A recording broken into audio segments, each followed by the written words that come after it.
ഇന്നത്തെ നമ്മുടെ recipe new year ക്രിസ്മസിനൊക്കെ നമുക്ക് തയ്യാറാക്കിയെടുക്കാൻ പറ്റുന്ന നല്ലൊരു ബ്രൗണീൻ്റെ റെസിപ്പിയാണ്. അപ്പോൾ ഒരു ബ്രൗണി നല്ല സൂപ്പർ സോഫ്റ്റ് ആണ്. അതുപോലെ തന്നെ നമ്മൾ ഇതിനകത്ത് ഓവനോ ബേക്കിംഗ് പൗഡറോ ബേക്കിംഗ് സോഡയോ കൊക്കോ പൗഡറോ ഒന്നും തന്നെ ഉപയോഗിക്കാതെയാണ് നമ്മളിത് തയ്യാറാക്കിയെടുക്കുന്നത്. ഇതെങ്ങനെയാണ് തയ്യാറാക്കാം എന്ന് നോക്കാം. അതിന് മുന്നേ വീഡിയോ ഇഷ്ടപ്പെടുകയാണെന്നുണ്ടെങ്കിൽ ലൈക്കും കമൻറ്റും ഷെയറും സബ്സ്ക്രൈബും ഒന്ന് ചെയ്തേക്കണേ. അതുപോലെ തന്നെ ബ്രൗണി സൂപ്പറായിട്ട് ഫെഡ്ജായിട്ട് സോഫ്റ്റായിട്ട് കിട്ടുന്ന ടിപ്സ് ട്രിക്സ് ഒക്കെ ഞാൻ ഇതിനകത്ത് പറയുന്നുണ്ട്. അപ്പോൾ വീഡിയോ സ്കിപ്പ് ചെയ്യാതെ കാണാം. നമുക്ക് വേഗം തന്നെ വീഡിയോയിലോട്ട് പോകാം. നമ്മുടെ ഒരു ബ്രൗണീൻ്റെ റെസിപ്പി തയ്യാറാക്കാനായിട്ട് ആദ്യം തന്നെ നമുക്കിതിലേക്കുള്ള ചോക്ലേറ്റ് ഒന്ന് മെൽറ്റ് ചെയ്തെടുക്കണം. അതിന് വേണ്ടിയിട്ട് ഞാനിവിടെ ഡബിൾ ബോയിലിംഗ് മെത്തേഡിലാണ് ഈ ഒരു ചോക്ലേറ്റ് മെൽറ്റ് ചെയ്തെടുക്കുന്നത്. അപ്പോൾ ആദ്യം തന്നെ ഒരു പാത്രത്തിൽ നമ്മൾ കുറച്ച് വെള്ളം ഒന്ന് തിളപ്പിച്ചെടുക്കാം. ആ പാത്രത്തിൻ്റെ മുകളിലേക്കായിട്ട് നമ്മളൊരു പാത്രം വെച്ച് കൊടുക്കണം. താഴെ വെക്കുന്ന പാത്രത്തിനേക്കാൾ വലിയ പാത്രം എന്നായിരിക്കണം മുകളിൽ വെച്ചിരിക്കുന്നത്. ഇനി ആ പാത്രത്തിലേക്ക് നമ്മൾ ചേർത്ത് കൊടുക്കുന്നത് 90 ഗ്രാം ബട്ടറാണ്. ഞാനിവിടെ റൂം ടെമ്പറേച്ചറിലുള്ള ബട്ടറാണ് എടുത്തിരിക്കുന്നത്. അതുപോലെ തന്നെ സോൾട്ടഡ് ബട്ടറാണ് എടുത്തിരിക്കുന്നത്. ഉപ്പുള്ള ബട്ടർ ആയതുകൊണ്ട് തന്നെ നമ്മളിനി എക്സ്ട്രാ ഉപ്പ് ചേർക്കേണ്ട ആവശ്യമില്ല. ബട്ടർ നന്നായിട്ട് മെൽറ്റായി കഴിഞ്ഞാൽ നമ്മൾ ഇതിനകത്തോട് ചേർത്ത് കൊടുക്കുന്നത് ചോക്ലേറ്റ് ആണ്. ഞാനിവിടെ 200 ഗ്രാം അളവിൽ ഡാർക്ക് കോമ്പൗണ്ട് ചോക്ലേറ്റ് ചെറുതായി കഷ്ണങ്ങളായി മുറിച്ചെടുത്തിട്ടുള്ളതാണ് ചേർത്ത് കൊടുത്തിരിക്കുന്നത്. അതും നല്ലതുപോലെ മെൽറ്റ് ചെയ്തെടുക്കണം. നമ്മൾ എടുക്കുന്ന ചോക്ലേറ്റിൻ്റെ ടേസ്റ്റിനനുസരിച്ചായിരിക്കും നമ്മളുടെ ഈ ഒരു ബ്രൗണീൻ്റെ ടേസ്റ്റ് ഉണ്ടായിരിക്കുന്നത്. പിന്നെ നമ്മളിത് ചോക്ലേറ്റ് മെൽറ്റ് ചെയ്തെടുക്കുന്ന സമയത്ത് താഴെയുള്ള പാത്രത്തിൻ്റെ ആവി ഒരിക്കലും ഈ ഒരു ചോക്ലേറ്റിലേക്കോ ബട്ടർ മിക്സിലേക്കോ ആവാൻ പാടില്ല. അങ്ങനെ ആവുകയാണ് എന്നുണ്ടെന്നുണ്ടെങ്കിൽ ഈ ചോക്ലേറ്റ് മൊത്തത്തിൽ കട്ട കെട്ടിപ്പോവും. അപ്പോൾ നമുക്ക് പെർഫെക്റ്റായിട്ട് ഇതുപോലെ മെൽറ്റായി കിട്ടില്ല. അപ്പോൾ അത് വളരെയധികം ശ്രദ്ധിക്കണം. താഴെയുള്ള പാത്രത്തിനേക്കാൾ വലിയ പാത്രമായിരിക്കണം നമ്മൾ മുകളിൽ മെൽറ്റാക്കാൻ വേണ്ടി വെക്കുന്നത്. ഇപ്പോൾ ചോക്ലേറ്റൊക്കെ അത്യാവശ്യം നന്നായിട്ട് മെൽറ്റായി വന്നിട്ടുണ്ട്. നമുക്കിത് മാറ്റി വെക്കാം. ഇനി ആ ഒരു സമയത്ത് നമുക്കിതിലേക്കുള്ള മറ്റു കാര്യങ്ങൾ തയ്യാറാക്കിയെടുക്കണം. അതിന് വേണ്ടിയിട്ട് ഇതിലേക്കൊരു പാത്രം വേണം.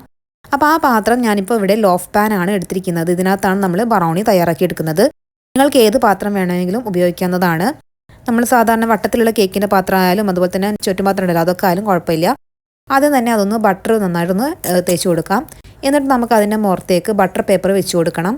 ബട്ടർ പേപ്പർ എന്തായാലും വെച്ച് കൊടുക്കണം. നമ്മൾ സാധാരണ മൈദപ്പൊടിയൊക്കെ ഡസ്റ്റ് ചെയ്ത് ചെയ്യുമല്ലോ, അങ്ങനെ ചെയ്ത് കഴിഞ്ഞാൽ ഇത് പെർഫെക്റ്റായിട്ട് കിട്ടില്ല.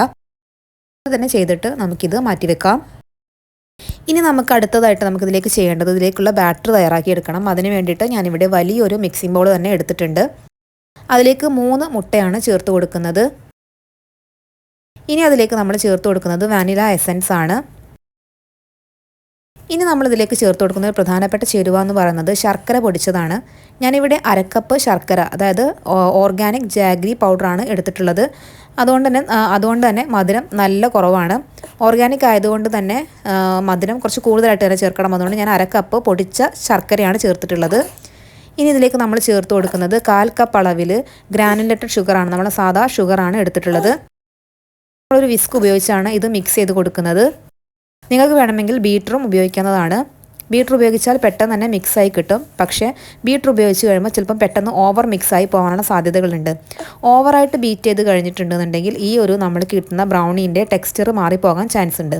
അതുകൊണ്ട് ആദ്യമായിട്ട് ചെയ്യുന്നവർക്കൊക്കെ ഈ ഒരു ബീറ്റർ തന്നെയാണ് ഏറ്റവും നല്ലത്. ഈ ഒരു ഹാൻഡ് വിസ്ക് തന്നെയാണ് ഏറ്റവും നല്ലത്. പഞ്ചസാരയും അതുപോലെ തന്നെ ശർക്കരയും എല്ലാം തന്നെ നന്നായിട്ട് ഈ മുട്ടയിൽ അലിഞ്ഞ് മിക്സായി വരാൻ വേണ്ടി ശ്രദ്ധിക്കണം. അതിനുവേണ്ടി കുറച്ച് നേരം തന്നെ മിക്സ് ചെയ്ത് കൊടുക്കണം. ഇത് നന്നായി മിക്സ് ആവുന്ന സമയം കൊണ്ട് തന്നെ നമ്മളുടെ ഈ ഒരു ചോക്ലേറ്റ് മിക്സ് ചൂടാറിയിട്ടുണ്ടാകും. ചൂടാറിയ ശേഷം വേണം നമ്മൾ നേരത്തെ മെൽറ്റ് ചെയ്ത് വെച്ചിട്ടുള്ള ബട്ടർ ചോക്ലേറ്റ് മിക്സ് ചേർത്ത് കൊടുക്കേണ്ടത്. നമ്മൾ മൊത്തത്തിൽ തന്നെ ആ ഒരു ബട്ടറും ചോക്ലേറ്റും കൂടെ മെൽറ്റ് ചെയ്ത മിക്സ് ഇതിലേക്ക് ചേർത്ത് കൊടുക്കുകയാണ്. എന്നിട്ട് നമുക്ക് നന്നായിട്ട് തന്നെ മിക്സ് ചെയ്ത് കൊടുക്കണം.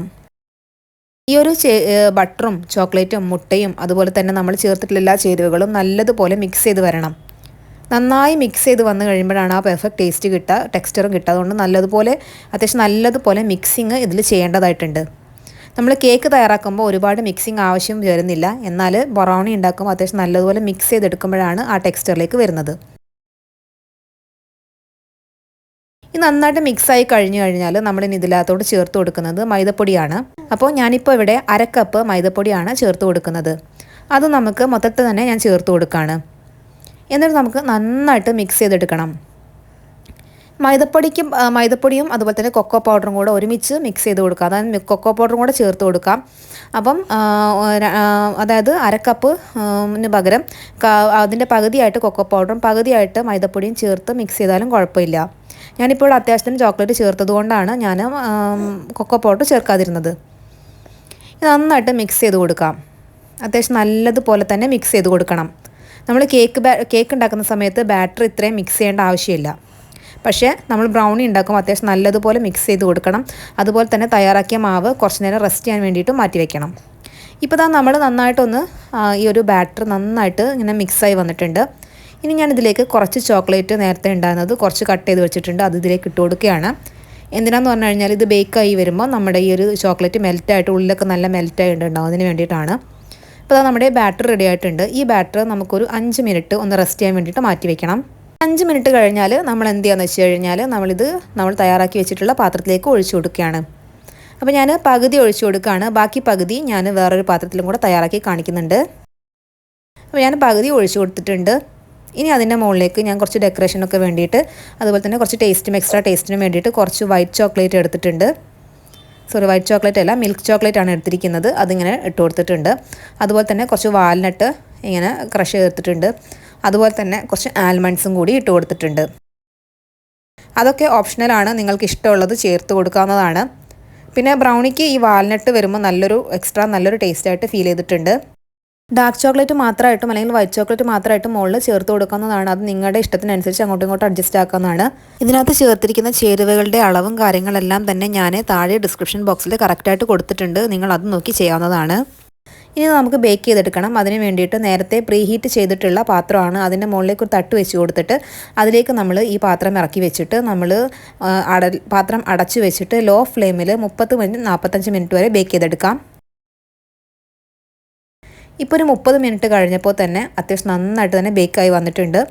മോൾ ഭാഗം നല്ല ഡ്രൈ ആയി നല്ല ഷൈനിങ് ആയിട്ട് വന്നിട്ടുണ്ട്. ഈ മോൾ ഭാഗത്ത് ഇങ്ങനെ കാണുന്നതിനാണ് ഫ്രെഡ്ജായി വരിക എന്ന് പറയുന്നത്.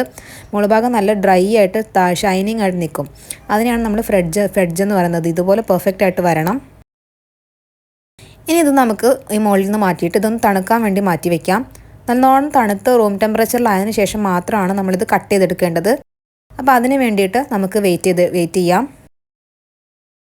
അങ്ങനെ ഇപ്പോൾ റൂം ടെമ്പറേച്ചറിലൊക്കെ ആയി വന്നിട്ടുണ്ട്. കണ്ടില്ലേ, ഇതിൻ്റെ മോൾ ഭാഗം നല്ല ഭംഗിയായിട്ട് വന്നിട്ടുണ്ട് കേട്ടോ. ഇനി നമുക്കിത് ഈ റാപ്പറിൽ നിന്ന് മാറ്റാം, ബട്ടർ പേപ്പറിൽ നിന്ന് മാറ്റാം. അതുപോലെ തന്നെ ഞാൻ വേറൊന്നും ഇതുപോലെ ചെയ്തെടുത്തിട്ടുണ്ട്. അത് ഞാൻ ഇതുപോലെ നമ്മളെ സാധാ കേക്ക് മുകളിലാണ് തയ്യാറാക്കി എടുത്തിട്ടുള്ളത്. നിങ്ങൾക്ക് കാണുമ്പോൾ തന്നെ മനസ്സിലാവുന്നുണ്ടാവും, ഒരുപാട് കേക്ക് പൊങ്ങി വരുന്നത് പോലെ നമ്മളുടെ ഈ ഒരു ഇത് പൊങ്ങി വന്നിട്ടില്ല. ഇങ്ങനെ പൊങ്ങി വരാൻ പാടില്ല കേട്ടോ ഈ ഒരു ബ്രൗണി എന്ന് പറയുന്നത്. അപ്പോൾ നമ്മുടെ 2 രീതിയിലും ഞാൻ തയ്യാറാക്കി എടുത്തിട്ടുണ്ട്. ഇനി ഇത് നമുക്കൊന്ന് കട്ട് ചെയ്ത് നോക്കാം. അപ്പോൾ പെട്ടെന്ന് തണുത്ത് കിട്ടാനായിട്ട് നമുക്ക് ഫ്രിഡ്ജിലേക്ക് വെക്കാവുന്നതാണ് കേട്ടോ. അതിനുശേഷം നമുക്ക് കട്ട് ചെയ്തെടുക്കാം. അങ്ങനെ ഞാനിപ്പോൾ ഇത് മുറിച്ചെടുക്കുകയാണ്. ഞാനിതിൻ്റെ ഉൾഭാഗം കാണിച്ചു തരാം. കണ്ടോ, ഈ രീതിയിലാണ് ഇതിൻ്റെ ഒരു ടെക്സ്ചർ എന്ന് പറയുന്നത്. ഒരുപാട് അങ്ങനെ കേക്കിൻ്റെ പോലെ സ്പോഞ്ചി അങ്ങനെ അല്ല ഉണ്ടാവുക. എന്നാൽ ഒരുപാട് കട്ടിയോ അല്ലാത്ത രീതിയിൽ വായിലിട്ടാൽ അലിഞ്ഞു പോകുന്ന രീതിയിലുള്ള ഒരു ടെക്സ്ചർ ആയിരിക്കണം ഈ ഒരു ബ്രൗണിക്ക് ഉണ്ടായിരിക്കേണ്ടത്. ഞാൻ നേരത്തെ പറഞ്ഞ പോലെയുള്ള കാര്യങ്ങൾ ശ്രദ്ധിക്കണം. ഇതിൽ പ്രധാനമായിട്ടും ശ്രദ്ധിക്കേണ്ടത് അളവാണ്. അളവ് കറക്റ്റായിട്ടുണ്ടായിരിക്കണം. അതുപോലെ തന്നെ ഇതിനകത്ത് നമ്മൾ എഗ്ഗ് ഒരുപാട് ഓവർ ബീറ്റ് ചെയ്യാൻ പാടില്ല. അതുപോലെ തന്നെ നമ്മൾ ബാറ്റർ ഒരു 5 മിനിറ്റ് ഒന്ന് റെസ്റ്റ് ചെയ്യാൻ വേണ്ടി വെക്കണം. അതുകൊണ്ട് തന്നെ നമ്മളിതിനകത്തോട്ട് പ്രധാനമായിട്ട് ചേർക്കുന്ന ഒരു ചേരുവയാണ് ബ്രൗൺ ഷുഗർ. ഞാനിപ്പോൾ ഇവിടെ ശർക്കര പൊടിച്ചതാണ് ചേർത്തിരിക്കുന്നത്. അത് നിർബന്ധമായിട്ടും ചേർക്കണം. അതിന് നല്ല കളറും നല്ല ഫെഡ്ജാവാൻ വേണ്ടി ഒരുപാട് ഹെൽപ്പ് ചെയ്യും. പിന്നെ അതുപോലെ തന്നെ ഇത് ഉപയോഗിക്കുന്ന പാത്രങ്ങളെല്ലാം തന്നെ നനവില്ലാത്തതായിരിക്കണം. അപ്പം ഇതെല്ലാം ശ്രദ്ധിച്ചു കഴിഞ്ഞാൽ നിങ്ങൾക്ക് പെർഫെക്റ്റ് ആയിട്ടുള്ള ഈ ഒരു ബ്രൗണി തയ്യാറാക്കി എടുക്കാൻ പറ്റും. അപ്പോൾ മറ്റൊരു നല്ല വീഡിയോ ആയിട്ട് നമുക്ക് വീണ്ടും ഇൻഷാല്ലാ റെസിപ്പിയിലൂടെ കണ്ടുമുട്ടാം. വീഡിയോ ഇഷ്ടമാവുകയാണെങ്കിൽ ലൈക്കും കമൻറ്റും ഷെയറും ചെയ്തേക്കാം. മറ്റൊരു നല്ല വീഡിയോ ആയിട്ട് കാണാം. അതുവരേക്കും tata bye. Thank you for